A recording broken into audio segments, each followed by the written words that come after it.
What the fuck are you?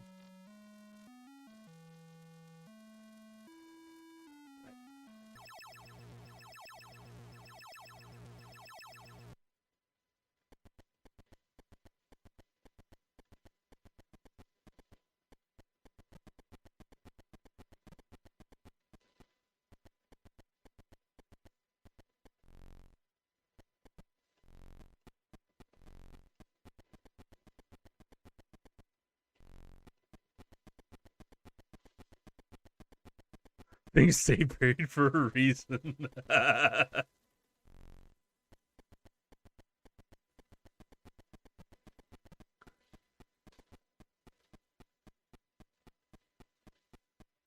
Come on, get the M&M, dick bag.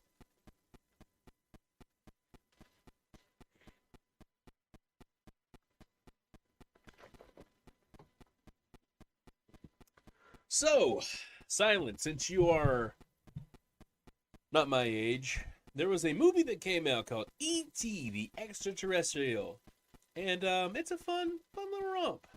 Um, and the Atari 2600 was trying to get a marquee game, a marquee movie game. People were trying to prove that video games could be played at a level where it mattered. So, Steven Spielberg also believed this. I can't fucking stand Steven Spielberg, especially after he made Ready Player One. Ernest Klein can fuck off forever as far as I care. Anyway, so they were trying to make a marquee game with a big budget movie, and they had that with E.T. The people making the game were crunched into dust. The game is buggy, lacking. As you can tell, I've bugged the AI by just standing the fuck still. Now again, to be fair, this game came out in, what was it? I believe it was 19, let's see. You know what? I will pull up the Wikipedia page, because I would rather read the Wikipedia page than play this game. E.T. Atari 2600.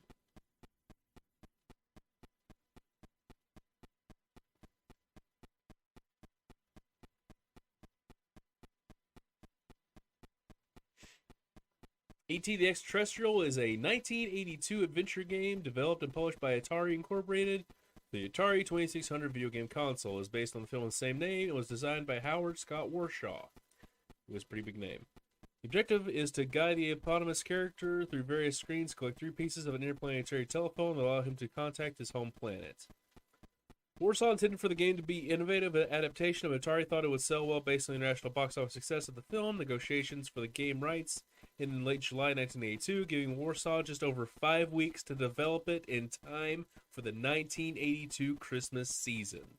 The final release received negative reviews, low quality graphics, and confusing gameplay, faced significant criticism. E.T. is often cited as one of the worst video games of all time and one of the biggest commercial failures in the video game history. It is cited as a major contributing factor to the video game crash in 1983. It has been frequently referenced and mocked in popular culture as a cautionary tale about the dangers of rush game development and studio interference. In what had been deemed an urban legend, reports from 1983 stated that as a result of overproduction and returns, millions of unsold cartridges were secretly buried in a Matagordo, New Mexico landfill and covered in a layer of concrete. In April 2014, diggers hired to investigate the claim confirmed that the Matagordo landfill indeed contained many ET cartridges, among other games. James Heller, the former Atari manager who was in charge of the burial, was at the excavation and admitted to the AP that 728,000 cartridges of various games, not just E.T., were buried there. Marty Goldberg, co-author of the book Atari Incorporated, Business is Fun, adds that the dump was in fact clearing out of Atari's Texas manufacturing plants unused cartridge stock of a number of titles, as well as console and computer parts. According to the documentary Atari Game Over, only 10% of the approximately 1,300 recovered were ET cartridges. The important bits is that they had 5 weeks to make a game based off a best-selling movie so they could get it out by Christmas. That's what you get.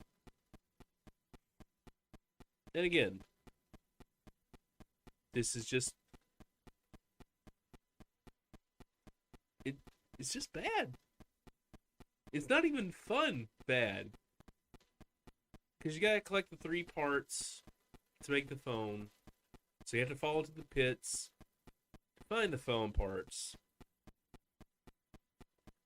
But the code falls over itself trying to figure out what it needs to do. It's that. This is the best encapsulation I can give you on why this game's bad. You're looking at See if there's anything else in the Wikipedia article. Here we go. Following the success of the film in 1982, E.T. the Extraterrestrial, Steve Ross, chief executive officer of Atari's parent company Warner Communications, started negotiations with Steven Spielberg and Universal Pictures to acquire the license to produce a video game based on the film. In late June, Warner announced its exclusive worldwide rights to Margaret Corrin-operated and console games based on the movie. Trainwreck. Abso-fucking-lutely. Although the exact details of the transaction were not disclosed in the announcement, it was later reported that Atari had paid $20 to $25 million. Adjusting for inflation, that'd be $54 to $67 million in 2021. For the rights, a high figure for video game licensing at the time. Yeah. When asked by Ross what he thought about the making of the ET-based video game, Atari CEO Ray Kasser replied, "I think it's a dumb idea. We never really made an action game out of a movie. An arcade game based on the ET property had been also planned, but was deemed to be impossible given the short deadline." After negotiations were completed, Kassar called Howard Scott Warsaw on July 27th, 1982 to commission him as developer of the video game. Kassar informed him that Spielberg asked for Warsaw specifically and that development needed to be completed by September 1st via production schedule for the Christmas holiday. Though Warsaw had spent more than a year working on consecutive development schedules for games, 7 months working on Yar's Revenge, 6 months for Raiders of the Lost Ark. These are both those are both NES games. He accepted the offer based on the challenge of completing a game in a short time frame at Spielberg's request. Warsaw considered it an opportunity to develop an innovative Atari 2600 game based on a film he enjoyed, quote, provided we reached the right agreement, unquote. Kassar reportedly offered Warsaw $200,000 in all expenses paid vacation to Hawaii in compensation. Warsaw was flown in a private jet to Warner Brothers Studios to meet with Spielberg. Warsaw used those days to design the structure and segment of the concept into 4 ideas: world, objective, path to achieve the objective, and obstacles. He envisioned a 6-sided world where players could float around the setting and adapted part of the film's plot, E.T. phoning home as the goal. The player would need to gather parts of the phone to call a ship and arrive at a special landing site to achieve the goal. Warsaw considered obstacles as an element that would determine the success of the game and experience difficulties, but taking into account the time constraints and technical limitations of the console. Inspired by the movie, adults were implemented as antagonists that would chase the alien. Pits were devised as an element to hide the pieces of the phone, as well as expand the game world. Warsaw and other Atari executives presented this design to Spielberg, who did not express enthusiasm. Put it plainly, he fucking hated it. According to Warsaw, Spielberg asked him, this is my favorite quote, "Could you do something more like Pac-Man?" Unquote. Just...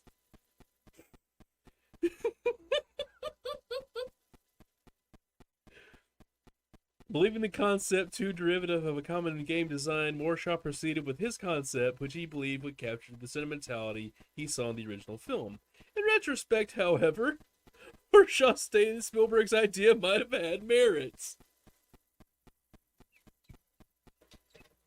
I'll read that again. In retrospect, however, Warshaw stated that Spielberg's idea might have had merit.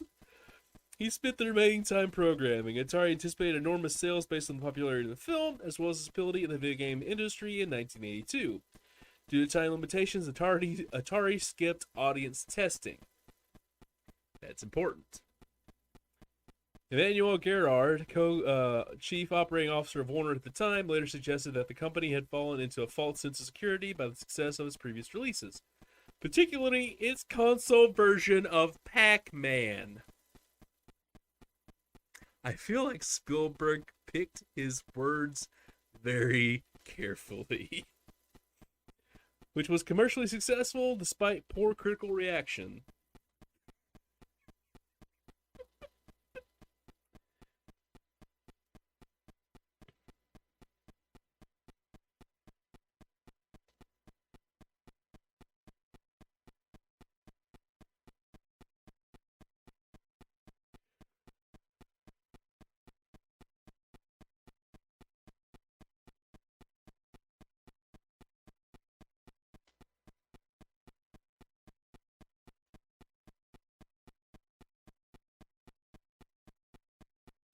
Yeah, here's the other quote I was looking for.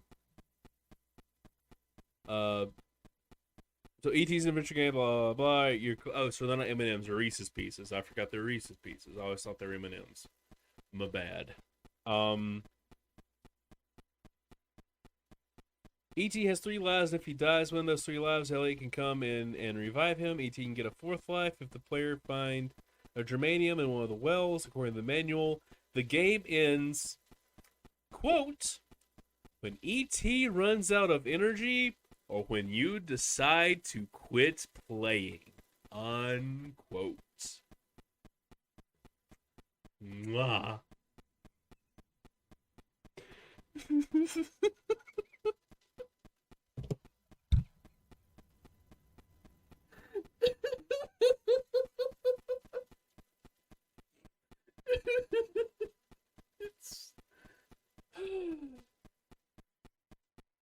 This is those people that feel like, I got big brain energy, I'm making it happen, and oh, sweetheart, no.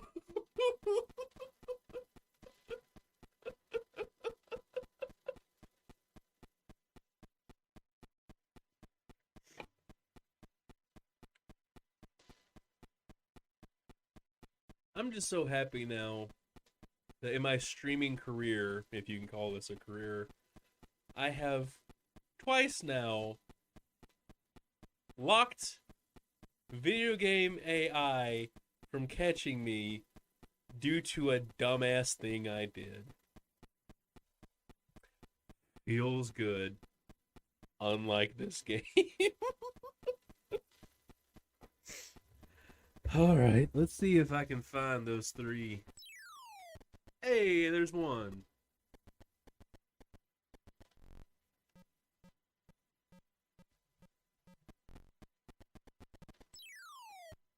Oh, not in that one.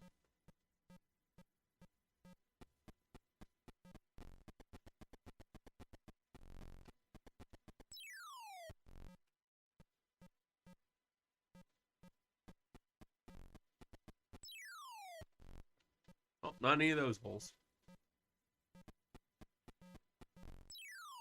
God damn it. Up you get.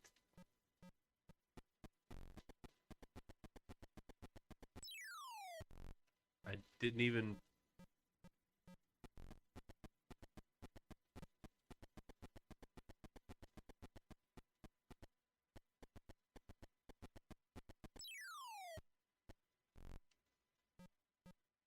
Come on.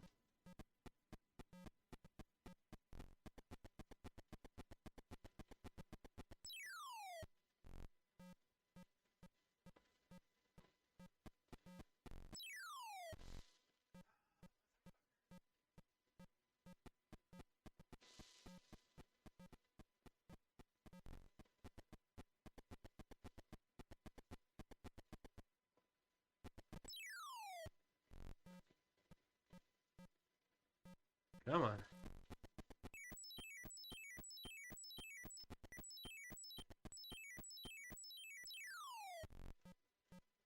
So glad. So glad I'm spending my time doing this.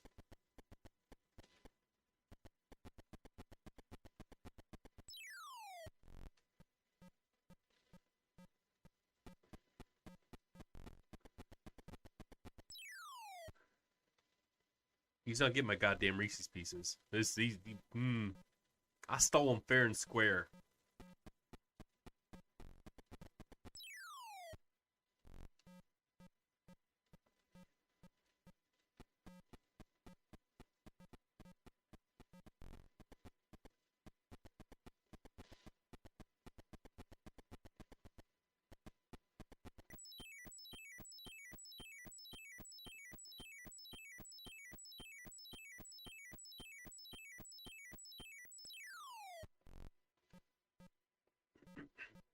Come on.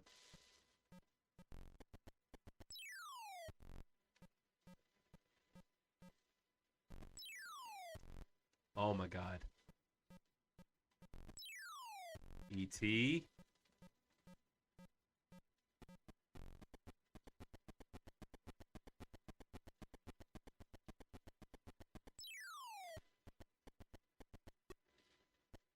I wish you stopped stealing pieces of my fucking phone. I need that so I can win and stop playing this.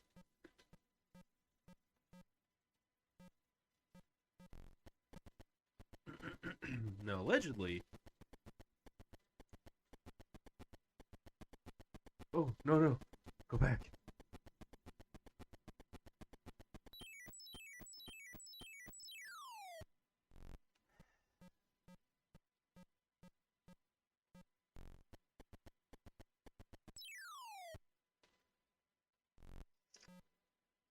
I just want...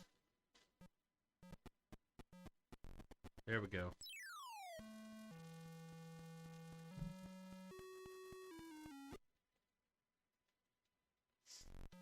So if I get one more Reese's piece, apparently something's supposed to happen. Let's see. Oh, well, I'm running out of energy. I better use it.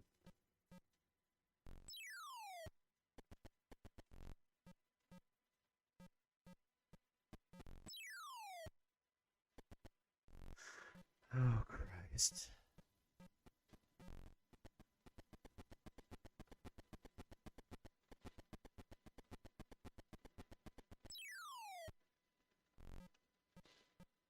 Come on. Let me get lucky number 9.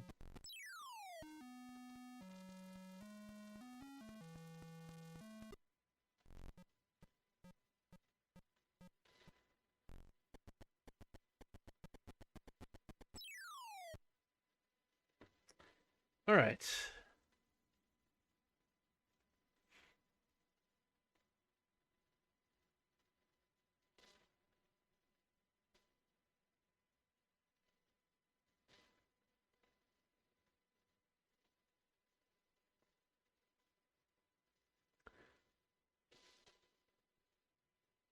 When not collected, ET can call Elliot to obtain a piece of the telephone. The player can save the candy pieces for bonus points at the end.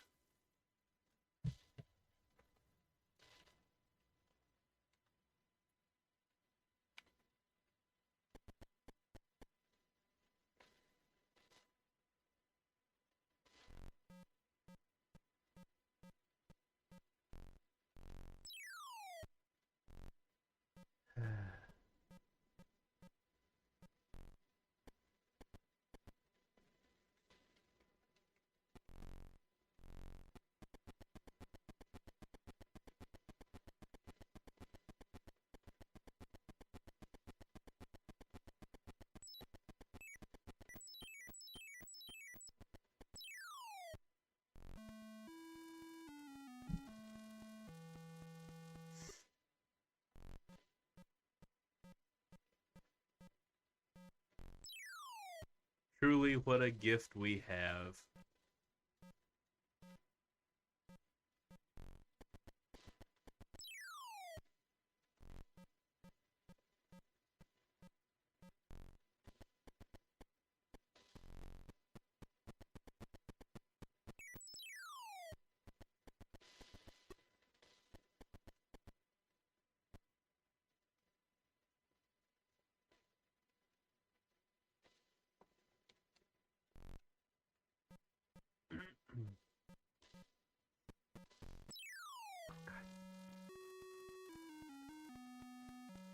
What a fucking curse.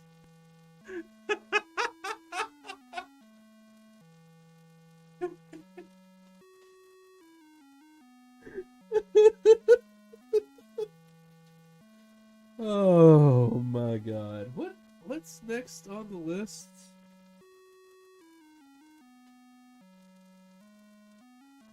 I don't know that I can play the next game that long.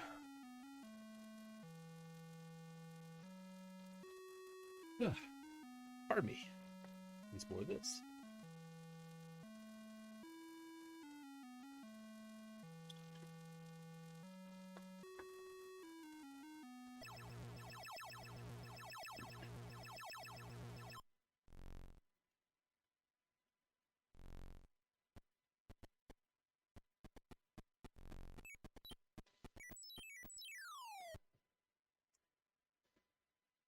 Okay.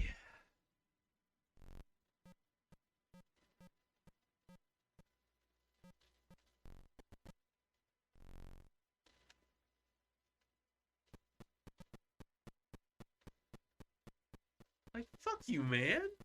Stop stealing my shit.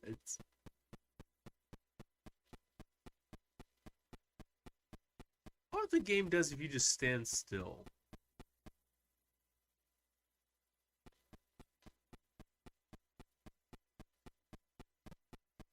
Like, straight up, that dude just came up and mugged me for my Reese's Pieces that I don't have.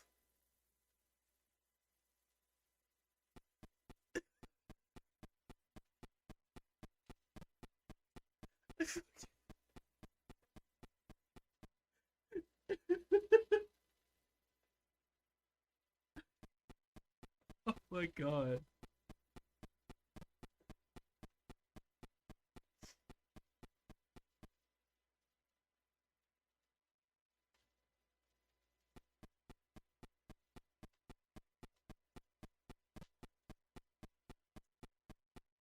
Oh my god. It's just gonna keep doing this, huh?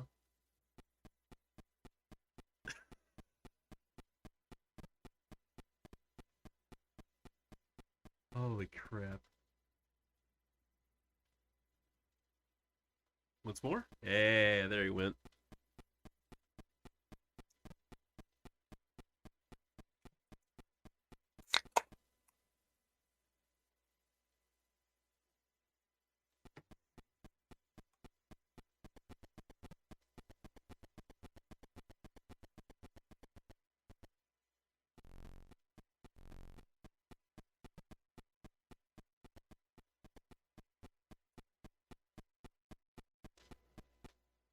Wow.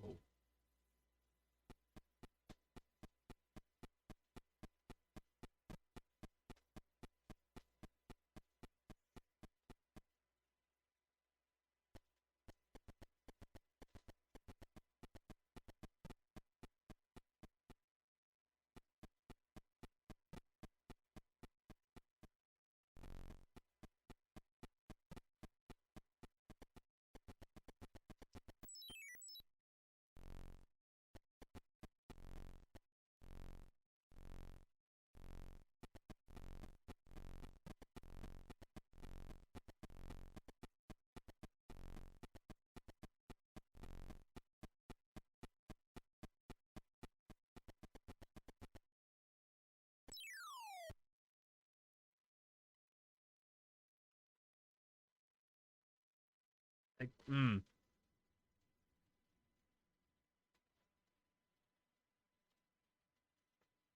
God, this is just so unlikable.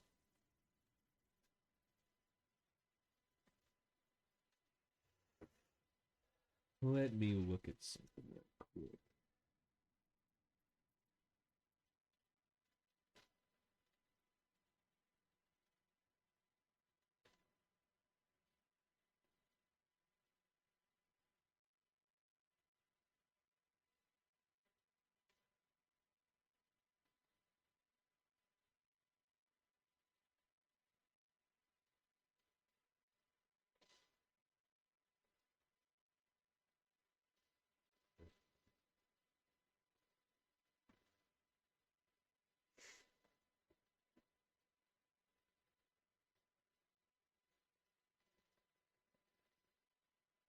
So the next game on my list is Peggle 2. I'm not supposed to play that until 5 a.m. We cool with just skipping ahead? Because I'm cool with just skipping ahead.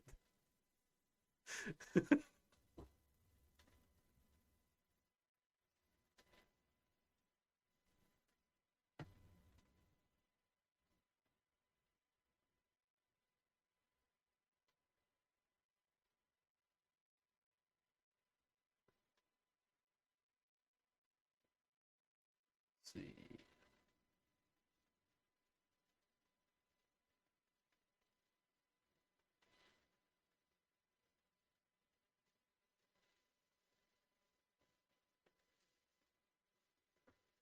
We up for a skip? All right.